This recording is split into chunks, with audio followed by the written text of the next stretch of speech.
Okay, so a couple of you had asked, how do I get a full range squat in? Since I'm over here talking about, hey, full range of motion, that's the game changer. That's what you want to do. That's what keep your body young and youthful here. So here's a little cheater you can do is, stick your heels up on top of a plate, and that can help you get that full range of motion. And then I'm going to go through some actual exercises, some stretches, some strength slash stretches that will help us get deeper range of motion. These are super simple. Anybody can do it.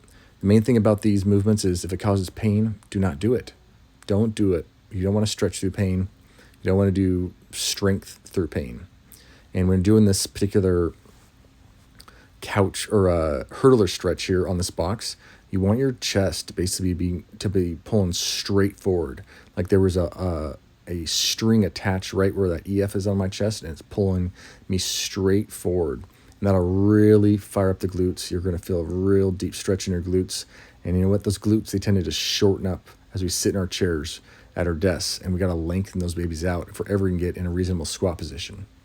And then there's the hurdler or the couch stretch. This is one of my favorite ones. I literally do this on my couch all the time because my hip flexors get so tight sitting at the desk. And really, if you did a bunch of squats, good idea. Do this after you do those squats. But you should feel it right in the anterior part of your thigh there, up into kind of like your lower abdomen. That's where you should feel a stretch. And, goal would be to get it where, my knee is almost right up against the wall and my ankle is right up against my butt. But as you can see, my hip flexors are pretty stinking tight, and I got a lot of work to do, even though I do it on a regular basis, because I find myself in a sitting position way too often. And then I want to show you this one. It's called the ATG Split Squat. Learned this from Ben Patrick, super awesome guy. I don't know him personally, but man, he puts out some amazing content. But this is great for getting more range of motion. You see, if I just stick my foot up here on this box, 20-inch box, it's way easier. And this is a great place just to start to get this range of motion in.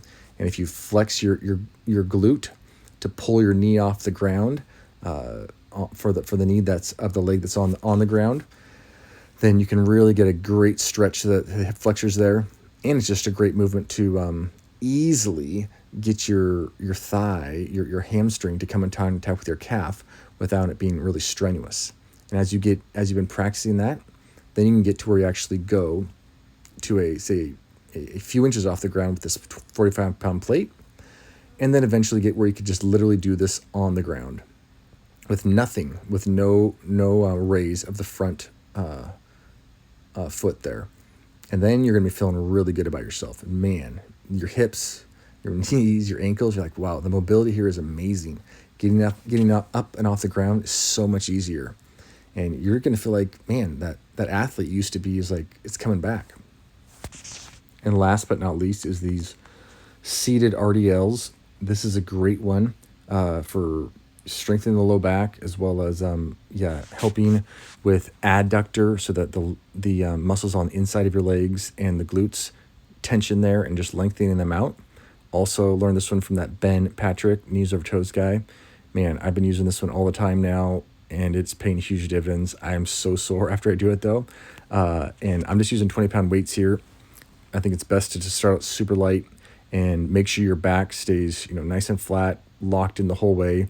You really want to feel like you're pulling back with your glutes when you're sitting back up, and you don't want there being any rounding of your spine whatsoever. So start with really light weight, feel good, really good about your form.